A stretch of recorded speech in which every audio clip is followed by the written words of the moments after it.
Développé et fabriqué à Wolfsburg, ce qui en fait le 4e modèle de la marque à être produit là-bas.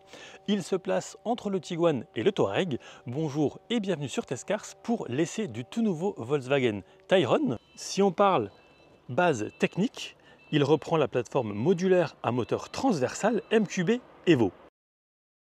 Au niveau des dimensions, ce nouveau Tayron mesure 4,79 m de long, 1,86 m de large pour 1,66 m de haut. L'empattement, lui, il est de 2,78 m pour un rayon de braquage à peine plus de 12 mètres. Cette couleur s'appelle ultraviolet. La finition de ce véhicule d'essai s'intitule Élégance. Et on va démarrer tout de suite par le design, en commençant naturellement par la face avant. Vous le voyez, un capot qui est très légèrement creusé ici. Un logo qui est rétroéclairé avec des LED pour arriver au feu, des projecteurs IQ Light ID Matrix LED, donc en gros qui éclaire plutôt bien avec la fonction anti-éblouissement, des fonctions également d'éclairage interactif. Ensuite, en partie basse, vous avez une très belle calandre ouverte ici, vraiment sur la partie supérieure au-dessus de la plaque. Entre le logo et la plaque, vous la voyez, une caméra à l'avant. On verra un petit peu plus tard qu'il y a différentes caméras, mais aussi et surtout la définition de celle-ci. Plus bas, vous avez ici un petit bandeau qui ressemble à du plastique gris, et puis naturellement les capteurs fort utiles sur ce genre de véhicule. Des écopes latérales. Alors bien que ce soit une version diesel, eh bien Volkswagen veut quand même être le plus efficient possible. Donc là, vous aurez un flux d'air qui sera dirigé logiquement vers les roues. On revient brièvement sur cette face avant un petit peu de plus loin. Poursuivons avec arche de roue équipée aussi d'un capteur pour vous aider aux manœuvres de stationnement. Des jantes ici de 19 pouces avec des pneus Michelin. On sera sur du 235/50 R19. Et puis, on poursuit avec de très larges rétroviseurs couleur carrosserie qui intègrent une petite caméra à l'aplomb. Alors évidemment, c'est chauffant, dégivrable, je veux dire, qui intègre également le bliss, donc l'alerte d'angle mort qu'on va retrouver ici et pas comme j'ai l'habitude de le retrouver ici. Ce sera vraiment des LED orange qui vont s'allumer lorsqu'il y aura un véhicule dans votre angle mort. Je reviens brièvement aux jantes parce que sachez que vous pouvez avoir du 17, 18, 19 ou encore 20 pouces avec naturellement le contrôle de pression des pneus. Prenons un tout petit peu de hauteur avec des rampes de pavillon anodisées. En fonction des versions, il sera également possible d'avoir un toit ouvrant panoramique. À l'arrière, vous avez le vitrage qui est surteinté, un très vaste espace ici vitré. Vitrage acoustique d'ailleurs, en plus d'être surteinté. Et vous le voyez, la partie haute de l'encadrement des vitres diffère quelque peu avec celui du bas.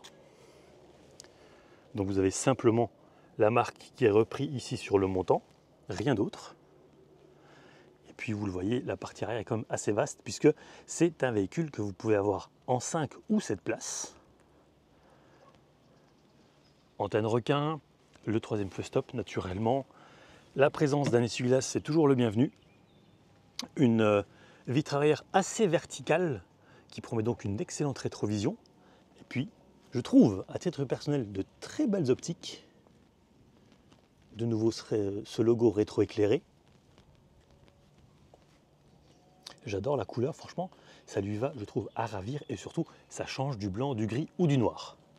En partie basse, vous avez naturellement les capteurs, la caméra. Vous pouvez également tracter. Alors, au niveau de tout ce qui est remorquage, sachez qu'en essence, vous pourrez remorquer entre 750 kg et 1,8 tonne. En diesel, comme c'est ici le cas, on pourra tracter entre 750 kg et 2 tonnes. Et enfin, en PHEV, donc en plug-in hybride, vous pourrez tracter entre 750 kg et 2 tonnes. Le réservoir de diesel sera de 55 litres avec l'additif AdBlue. Sachez que sur la version plug-in hybride, le réservoir, lui, sera de 45 litres. Et enfin, une chose que vous ne voyez pas mais qui apporte un agrément de conduite, ce sont les suspensions adaptatives DCC Pro avec des amortisseurs réglables. Mais ça, on le verra un petit peu plus tard au moment de la conduite. Au niveau motorisation, vous aurez le choix entre l'essence 1,5 litre ITSI 150 chevaux couplé à une boîte DSG7, le diesel 2 litres TDI 150 DSG7 en 4 roues motrices. Mais attention à bien vérifier en fonction de votre pays, parce que ce n'est pas disponible dans tous les pays. Et enfin, le PHEV, donc le plug-in hybride 1,5 litre qui développe soit 204, soit 272 chevaux.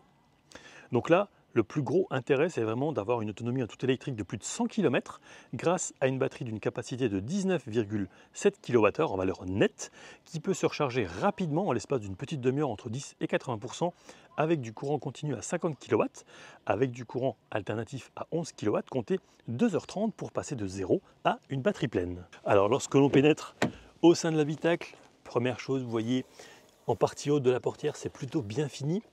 Un élément ici qui est rétroéclairé de nuit avec différents types d'éclairage d'ambiance, le verrouillage du véhicule, évidemment la poignée pour l'ouvrir.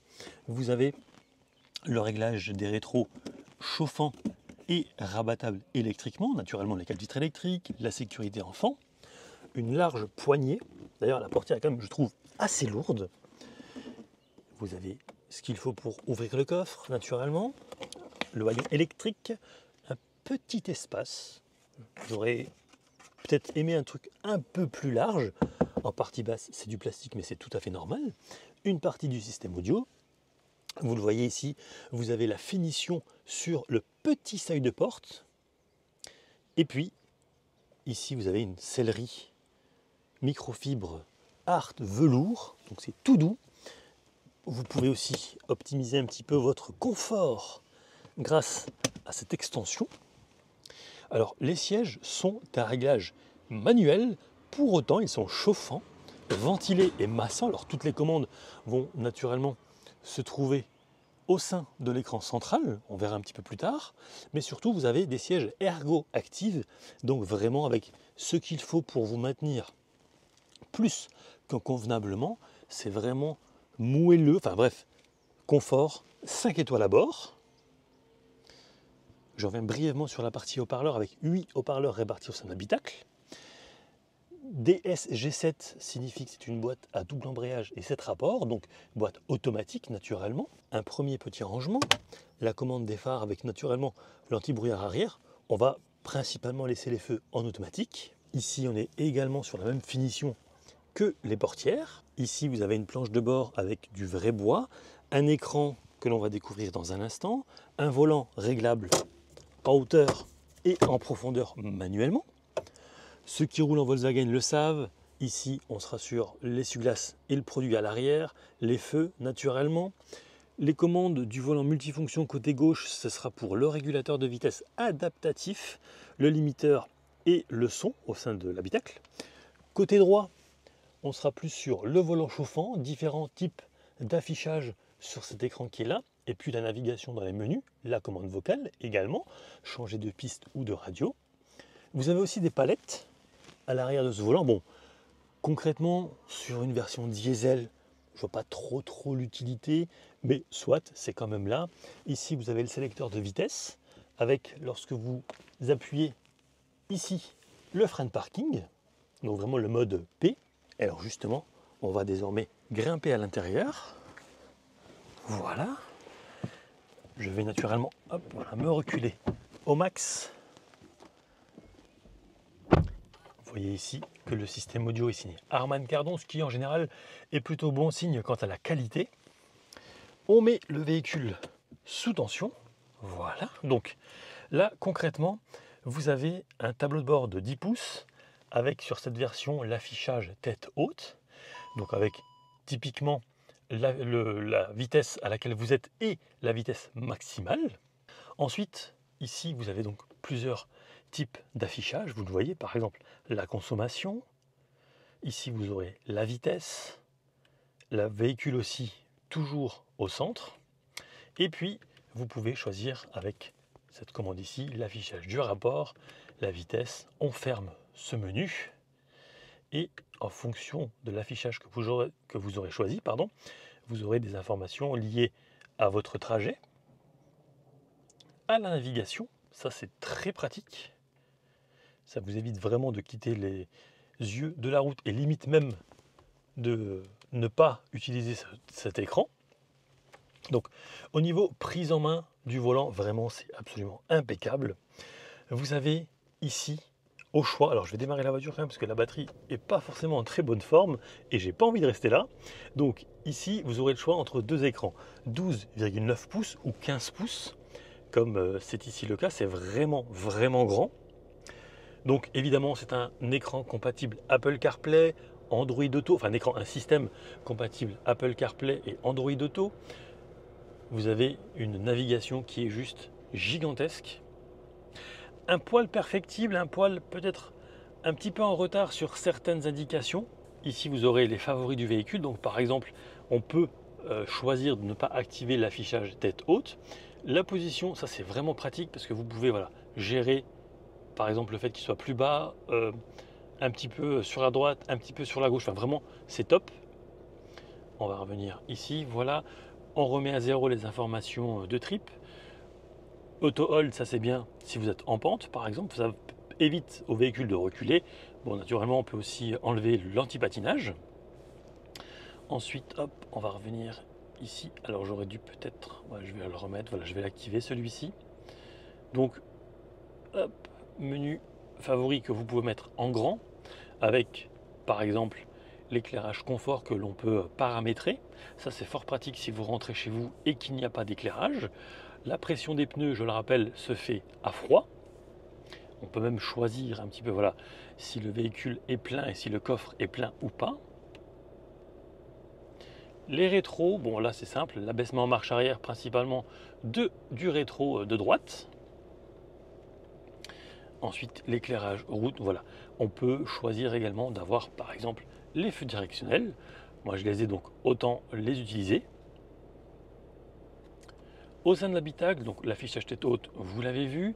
Le menu cockpit permet de réinitialiser certaines choses. Et puis là, vous allez pouvoir choisir un petit peu la luminosité de l'éclairage des commandes. Et puis naturellement, si vous voulez que ce soit clair ou sombre, on va mettre sombre. Ensuite, le statut du véhicule, voilà quelques informations avec aussi la possibilité de désactiver le stop and start.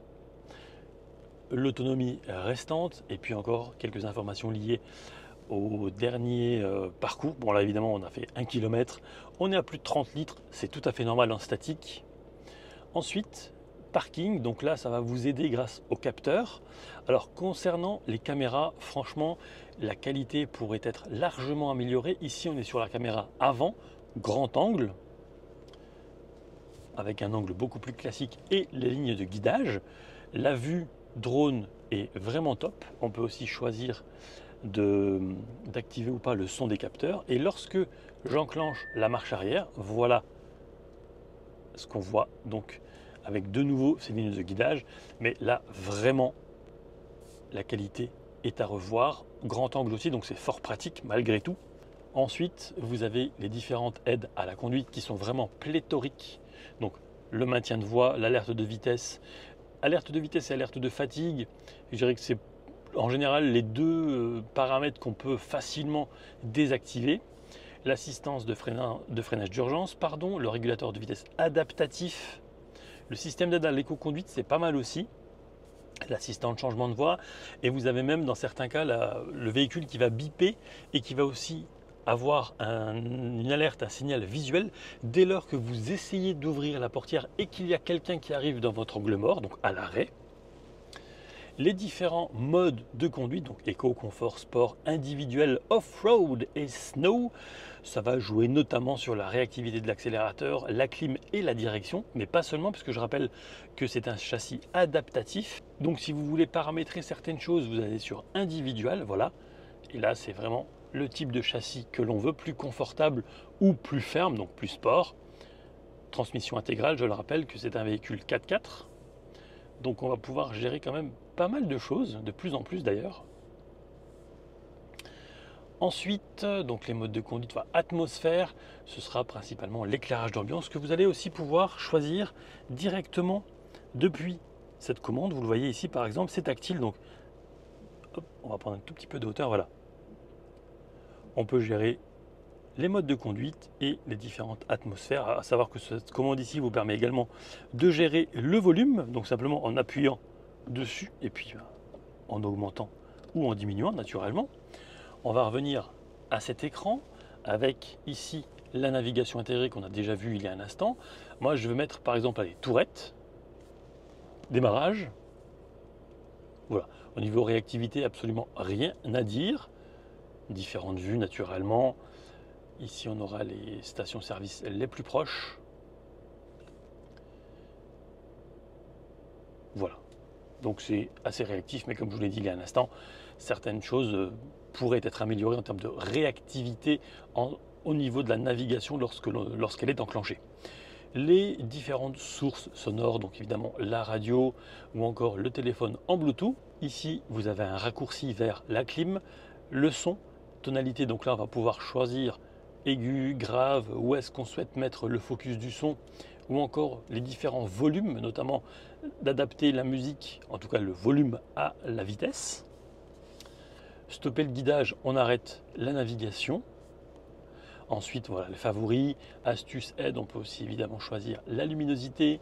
De nouveau, écran clair ou écran sombre, on repasse tout de suite en sombre. Voilà.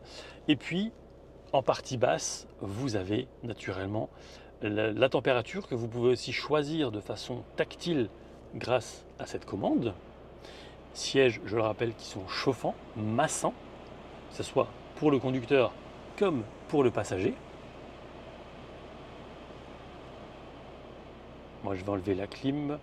Donc, ouais, on va même enlever l'automatique. Donc, vous voyez, il y a plusieurs puissances de ventilation.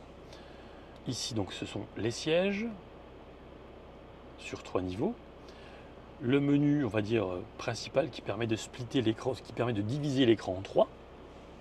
Même chose côté passager, le recyclage de l'air, des embuages arrière, avant et naturellement la clim est trizone, donc 2 zones à l'avant, une à l'arrière. On va couper le véhicule, voilà. Donc vous avez en dessous 2 petites buses d'aération avec les warnings. Au niveau son du clignotant, c'est correct. Vous avez plus bas un premier espace de rangement qui ne se ferme pas. Et si on lève ça, vous voyez, il y a 2 prises USB-C, mais également de quoi ranger et de quoi charger 2 téléphones grâce au chargeur par induction de 15 watts. Ici, on sera sur une surface en noir laqué. Donc au niveau poussière et griffes, il faudra quand même faire attention. Démarrage du véhicule, ça on l'a vu il y a un instant. Le frein de stationnement, ce qui remplace vraiment le frein classique, le frein à main. De quoi ranger certaines choses et vous allez aussi pouvoir compartimenter cet espace. Ça, c'est fort pratique. Ensuite, vous avez ici un accoudoir qui coulisse, double porte-gobelet que l'on peut enlever, donc c'est extractible pour avoir encore un petit peu plus de place. Vous noterez la présence d'un port allume-cigare, d'une prise 12 volts donc. On referme ça. On va partir maintenant du côté passager avec le nom du modèle. De nouveau, une large partie de l'éclairage d'ambiance ici. Plus bas, ici, bonne finition. Après, en partie basse, on sera sur du plastique avec une petite boîte à gants. Si je la compare toujours au gabarit du véhicule, au gabarit global. Petite vue, voilà, côté passager. On prend un petit peu de hauteur avec, vous le voyez, des poignées côté passager, mais aussi à l'arrière, avec même un crochet, ça c'est vraiment, vraiment top. Et vous avez ici large pare-soleil, de quoi mettre un ticket de parking ou de péage par exemple. Alors, est-ce que ça s'allume? Oui, on va mettre le véhicule sous tension. Voilà, la petite LED au plafonnier s'allume. Et naturellement, enfin naturellement non. Vous retrouvez également une poignée ici côté conducteur. Ça, c'est vraiment, vraiment top. Voilà un petit peu la vue que j'ai. Un rétroviseur sans bord qui propose une rétrovision plutôt bonne, je dirais. Plafonnier tactile, le bouton SOS et, chose extrêmement pratique, un rangement pour les lunettes. Ça devrait être vraiment indispensable et obligatoire dans toutes les voitures. Ça peut vous sembler anecdotique, ça l'est, mais au quotidien, c'est vraiment fort pratique. Je reviens brièvement sur cet écran parce que je ne vous ai pas dit aussi que ça, c'est aussi tactile pour le volume. Voilà pour la partie avant et maintenant on passe aux places arrière. L'avantage des sièges manuels, c'est qu'on n'a pas besoin de laisser la portière avant ouverte pour que le siège recule. Donc première chose que l'on remarque ici, c'est ce petit truc là qui est en fait le pare-soleil intégré aux vitres. Fort pratique surtout lorsqu'il y a beaucoup de soleil. Une petite partie du système audio Harman Kardon. Assez simple, assez sobre, mais plutôt bien fini je dirais. Petit espace de rangement ici. Alors là, vous avez pas mal de choses, à commencer par naturellement des sièges compatibles Isofix aux extrémités.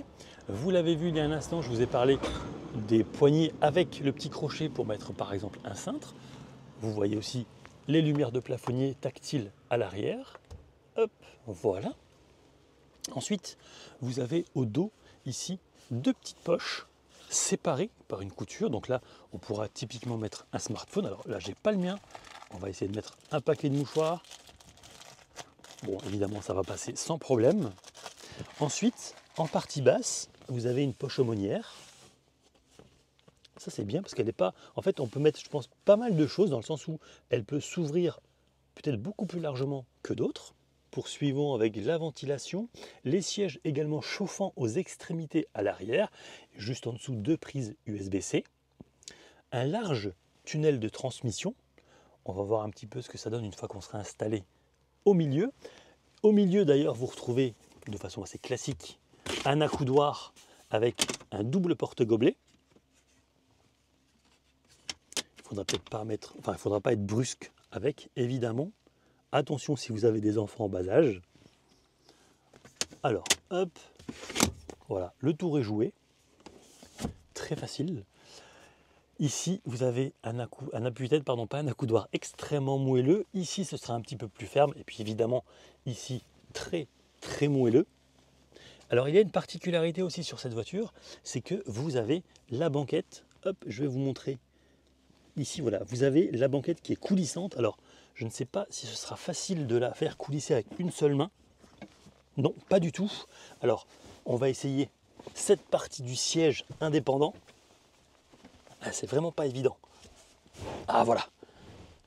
Hop, voilà, ici, on est au maximum. Alors moi, je vais naturellement reprendre ma place sans avoir touché au siège conducteur, parce que là, vous le voyez au niveau des jambes, il y a un espace énorme. Bon, vous me direz, vu l'empattement et vu le gabarit du véhicule, heureusement. On ferme la portière. Au niveau de la tête, vous le voyez, pareil, c'est un sans faute, il y a énormément d'espace. Bon point aussi, ce petit crochet de part et d'autre, si vous avez plusieurs cintres à accrocher, ça c'est vraiment très pratique. Voilà un petit peu la vue que j'ai depuis l'arrière. Bon, comme souvent, la place du milieu sera plus une place d'appoint. Pourquoi je vous dis ça? C'est très simple, parce qu'on n'a pas un vrai siège évidemment au niveau du dos, on sera plus sur un accoudoir central justement, donc place d'appoint, ça peut le faire pour des jeunes qui n'ont pas de soucis de dos, mais pour des adultes, ce sera plutôt sur les côtés. Vous l'avez vu, la banquette est coulissante. Alors, je vais volontairement passer ici pour voir un petit peu ce qu'il en est. Alors là, je dirais que le siège ici, il est avancé de 4 à 5 cm par rapport à celui-ci. Donc, potentiellement, ça pourrait toucher, mais là, en l'état actuel des choses, ça ne touche absolument pas. Ma main passe, voilà, sans aucune difficulté. Donc, même dans ce cas-là, j'aurai quand même de la place. Alors, ce ne sera pas ce qu'il y a de plus confortable, mais quoique, je peux quand même mettre mes pieds assez facilement en dessous, vous le voyez. Je ne veux pas m'étirer, évidemment, c'est pas non plus ça le truc, mais j'ai de la place. Donc ça, vraiment pas mal. L'une des particularités du Tayron, c'est qu'il est possible de l'avoir en 5 ou 7 places, sauf en plug-in hybride, la version 7 places n'existe pas. Et du coup, maintenant, je vous propose qu'on parle du volume du coffre dans cette version 5 places, mais on verra également une version 7 places en statique. Le haillon de ce Tayron est naturellement main libre. Alors, là, on est sur une configuration 5 places. Sachez qu'en version 7 places, une fois que le troisième rang et en place, vous aurez 345 litres. Là, comme vous le voyez, vous avez 850 litres de volume de chargement. Pour abattre la banquette, c'est hyper simple. Même chose évidemment de l'autre côté. Voilà. Alors moi, je vais baisser volontairement le siège individuel ici. Voilà. Ça va vous permettre d'avoir une idée un peu plus concrète. Parce que là, vraiment... Allez, je vais rabattre ça aussi. Je vais essayer... Non, c'est pas possible. Bon bref, ici vous aurez un plancher quasiment plat. Il ne faudra peut-être pas mettre de choses très lourdes ici à la jonction. Mais quoi qu'il en soit, là vous aurez un volume de chargement de 1905 litres et qui en fonction des versions peut aller jusqu'à 2090 litres. C'est juste gigantesque. Alors, maintenant on va s'attacher aux détails. En dessous, vous aurez une vraie roue de secours, la plage arrière, ça c'est vraiment cool qu'on la mette ici, comme ça ça ne prend pas de place au-dessus. Bon évidemment, tout ce qu'il faut pour mettre en place la roue de secours. Côté gauche, vous avez encore un petit espace de rangement, un premier crochet, une lampe LED, un deuxième crochet, tout ce qu'il faut pour arrimer un filet, par exemple. Ensuite, ici, vous avez un espace aussi de rangement de stockage. Ça peut être très pratique puisque ça ne va pas justement naviguer dans le coffre. Un crochet là-bas, un deuxième. Évidemment, la même chose ici et de l'autre côté. Ai-je vraiment besoin de l'indiquer? Et puis, là, vous avez une première prise 12 volts. Et ce qui est fort pratique, ou ce qui peut être fort pratique, ici, vous avez une prise 220. Ça, c'est vraiment, vraiment chouette, qui délivre jusqu'à 150 watts. Donc, c'est quand même plutôt bien aménagé comme coffre.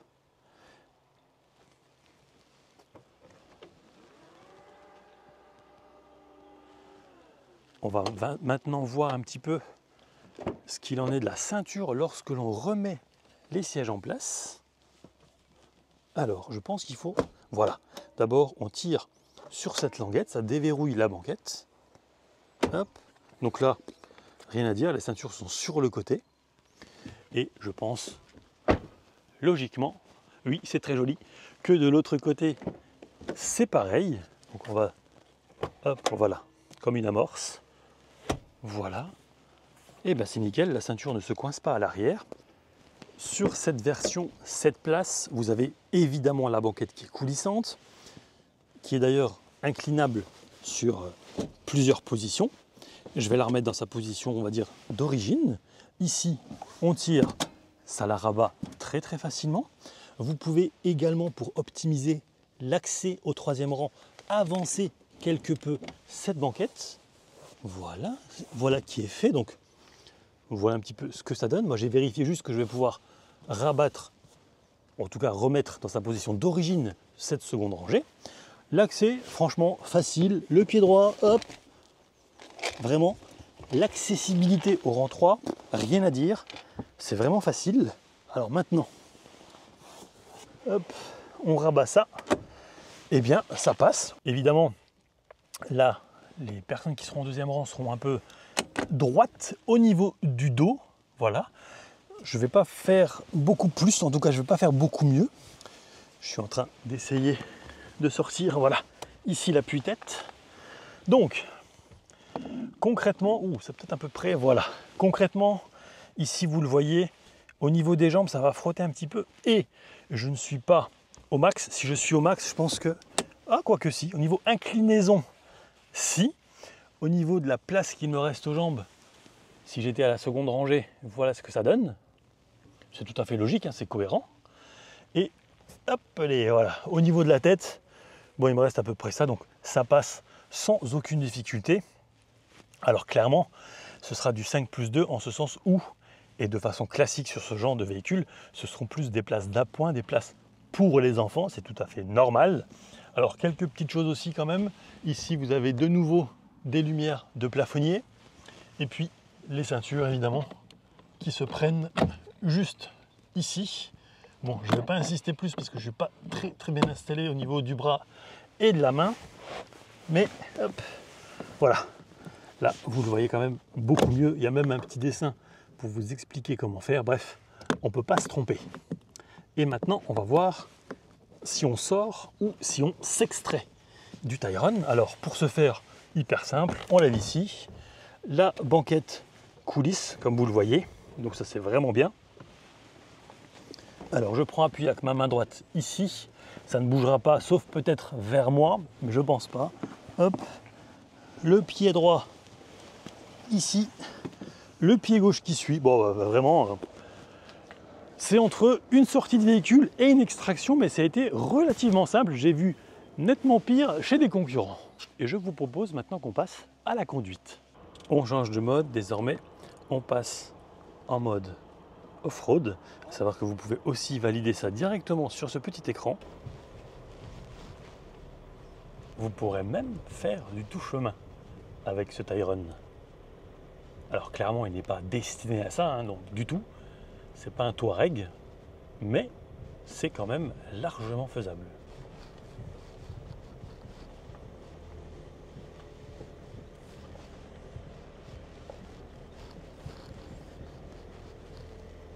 Alors soyons clairs, la plupart des clients ne feront pas la moitié de ce que vous venez de voir.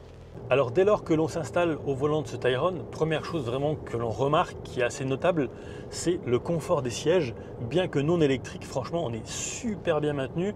On est, je ne vais pas dire comme dans un coco, mais pas loin. Par contre, le moteur TDI, lui, je pense qu'il aurait mérité une meilleure insonorisation justement au niveau du capot moteur. C'est vrai aussi qu'on n'a plus l'habitude de rouler des diesels, on est plus sur de l'hybride, voire du tout électrique. Donc, fondamentalement, du silence ou très peu de décibels.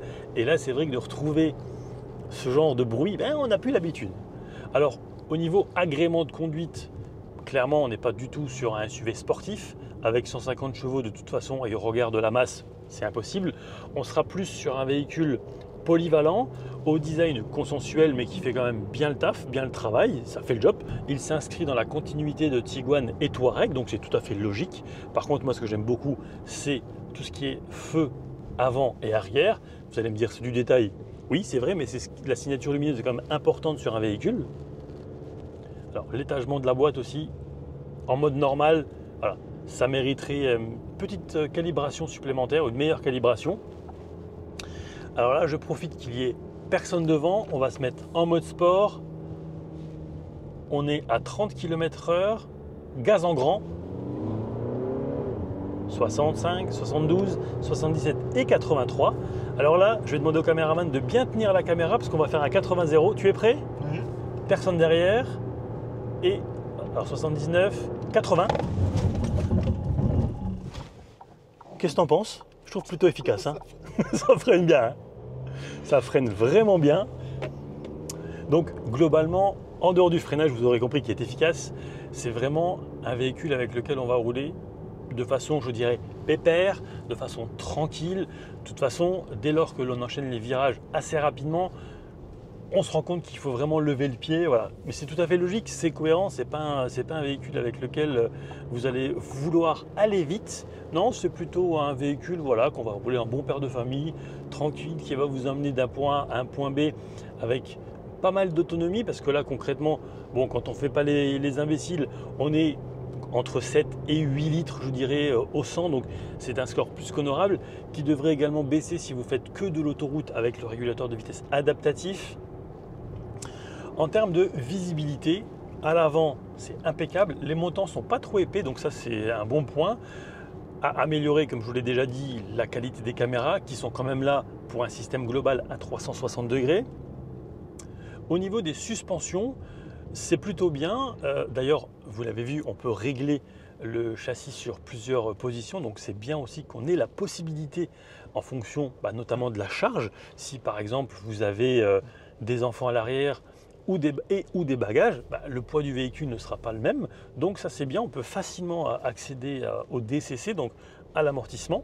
Concernant la prise en main du volant, impeccable, un volant assez grand. Pour autant ici, en ce centre, en fonction évidemment de comment vous roulez, j'ai trouvé que c'était impeccable. En tout cas, ça correspond parfaitement à ma façon de rouler. On peut vraiment facilement mettre les deux mains ici, ou à 10h10 comme à l'auto-école.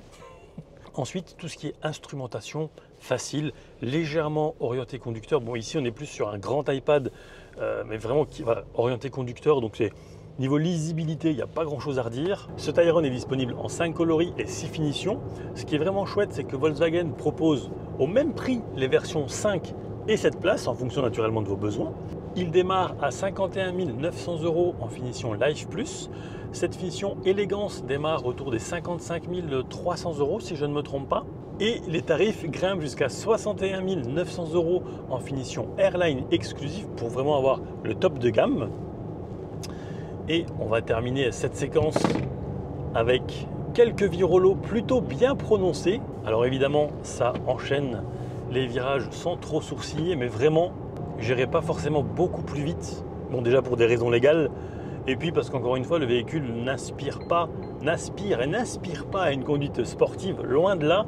Ce qui est bien aussi, c'est en tout cas, je ne ressens pas du tout le poids ou le gabarit du véhicule quand on est sur une conduite classique, quand on est sur une conduite, je dirais pas de l'éco-conduite, mais encore en conduite normale. Profitant de l'opportunité d'avoir un chauffeur, je peux également vous parler du confort à bord à l'arrière, lorsque le véhicule est en mouvement naturellement.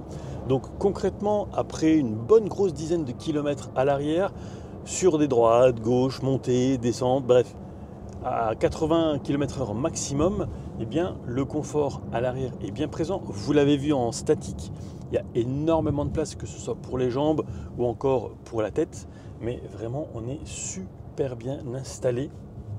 Beaucoup de place globalement. Là je profite également de l'accoudoir central et vraiment on peut aussi poser ici son bras et franchement c'est très agréable. En PHEV, la voiture est plutôt bien insonorisée dès lors que l'on ne sollicite pas la pédale de droite, puisque là dès lors le moteur thermique va démarrer, mais il vaudra mieux être doux. De toute façon, une conduite avec une version PHEV est en général une conduite plutôt tranquille. En bon père de famille, on ne va pas rouler comme un sauvage, même si les 204 chevaux, voire les 272 chevaux sont là. Voilà, ça dépendra de votre style de conduite. Quoi qu'il en soit, à l'arrière, en roulant, c'est validé. La batterie est chargée à 100%, ce qui correspond peu ou prou à 88 km, avec 15 degrés à l'extérieur. Et nous, on va parcourir 58 km jusqu'à l'aéroport de Nice. Allez, c'est parti. On sort désormais du péage pour prendre l'autoroute A8. Allez, gaz en grande avec cette version PHEV. Hop, c'est parti.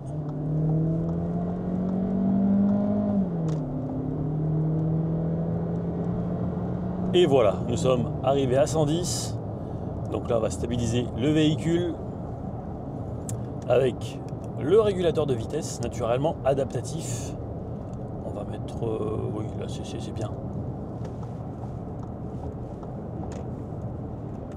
Alors, je reprends donc, voilà, ACC ici, hop, 120, non, c'est peut-être un peu trop. On va mettre 110, voilà, on relâche la pédale d'accélérateur. Et ici, j'ai même le maintien de voie.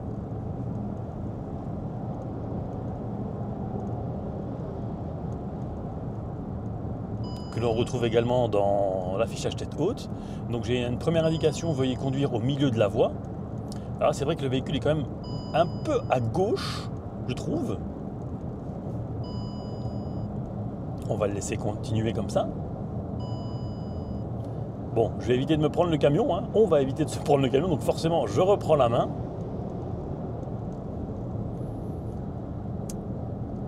Là on est à 5,5 litres, bon ça descend légèrement. On fera un bilan à l'arrivée.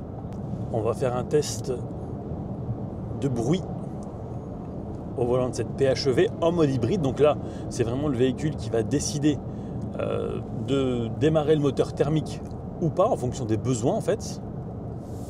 On va se remettre à droite. Avant de mesurer les décibels, on va écouter le klaxon. Bon, dissuasif, c'est bien. À 110 km/h.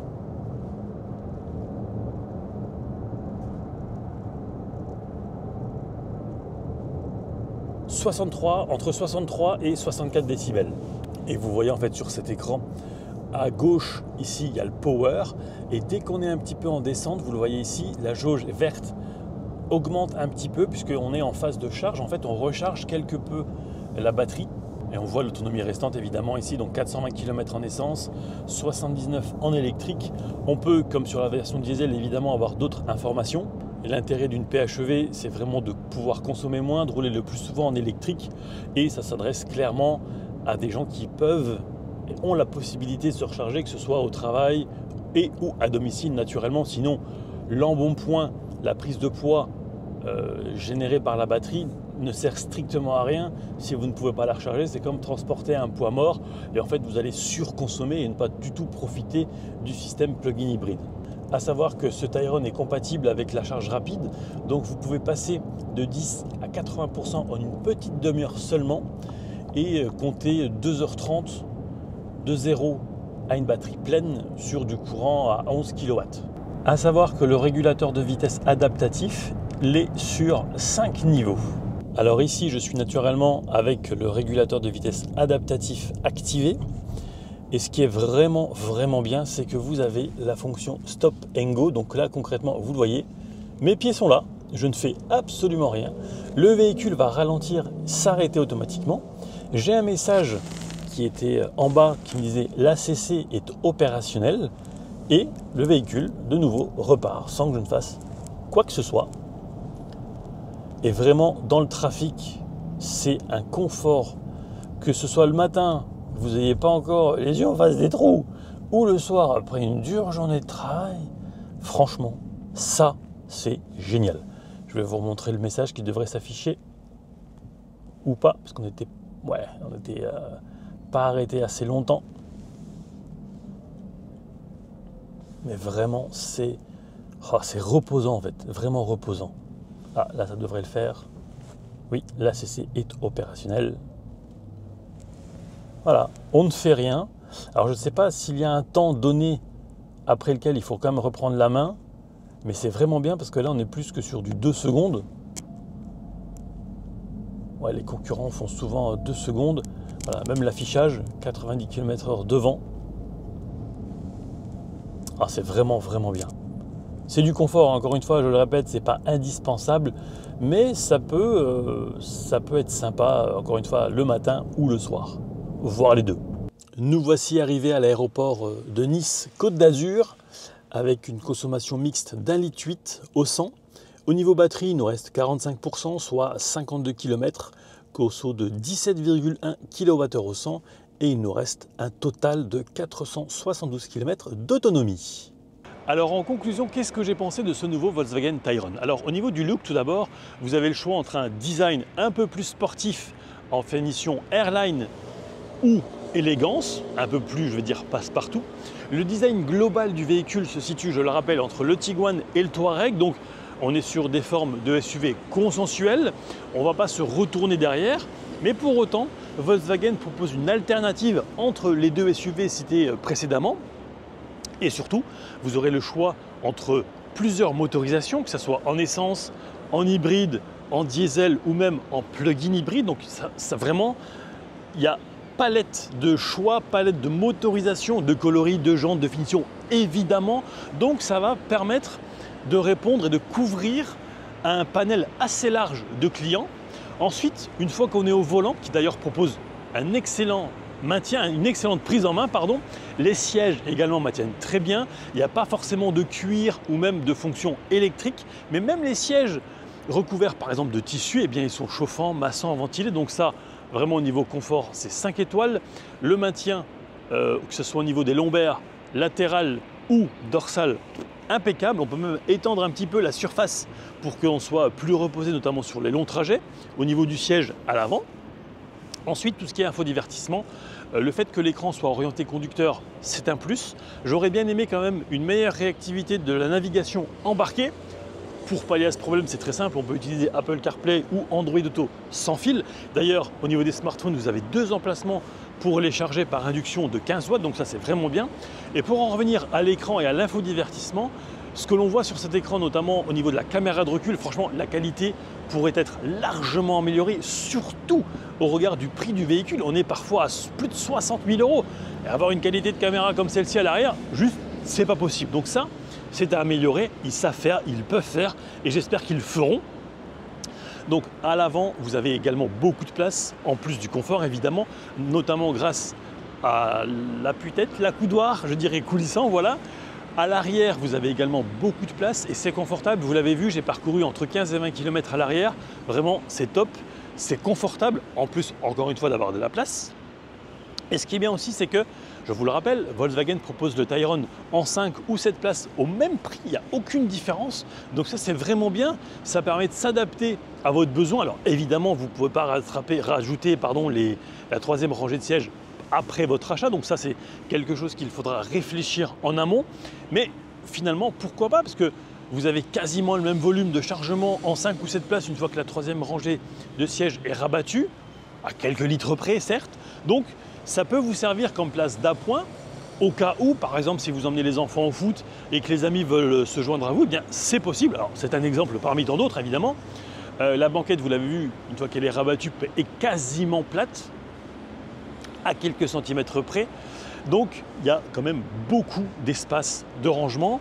C'est un véhicule familial, clairement. C'est une conduite qui ne se veut absolument pas dynamique, puisque le moteur est quand même assez bruyant à pleine charge. Donc vraiment, c'est plus une conduite coolée, tranquille. Le véhicule est long et lourd. Il est efficient en ce sens que si vous le prenez par exemple en plug-in hybride et que vous pouvez jouer le jeu de la recharge, vous serez à 2-3 litres, je pense, au 100 km, pas plus. À voir une fois que la batterie sera complètement vide, notamment sur des grands trajets autoroutiers. Mais là, je vous recommanderais plutôt de vous diriger vers le diesel, puisque là, on pourra être, je pense, sur du 130 km/h à vitesse stabilisée et au régulateur de vitesse. Je pense qu'on peut descendre entre 6 et 7 litres sans trop de difficultés. Donc, c'est quand même un score honorable au regard du gabarit et du poids du véhicule, encore une fois. Donc, la conduite, voilà, je vous ai dit, sécurisante, avec notamment de nombreuses aides à la conduite qui font le travail, qui pourraient être un petit peu améliorées, notamment au niveau de la réactivité lorsque l'on n'a plus les mains sur le volant. Par contre, vous l'avez vu aussi, je vous ai montré le régulateur de vitesse adaptatif dans le trafic, dans les embouteillages. Franchement, c'est reposant. C'est un élément de confort supplémentaire, non négligeable pour les gros rouleurs aussi. Voilà donc pour cet essai du nouveau Tayron. Les prix démarrent à 51 000 et quelques centaines d'euros. Donc évidemment, on va parler plutôt loyer, mensualité que prix brut. Si vous avez des questions, n'hésitez pas, les commentaires sont là pour ça, j'y répondrai avec grand plaisir. Et je tiens à remercier Les Cylindres qui m'a notamment aidé pour quelques plans où vous me voyez au volant, sans oublier naturellement toute l'équipe Volkswagen France pour son invitation ici à Nice pour l'essai donc de ce nouveau Tayron. Si l'essai vous a plu, je vous invite à vous abonner, à liker et à le partager. Et quant à moi, je vous dis à très vite pour de prochaines aventures auto et moto. Ciao!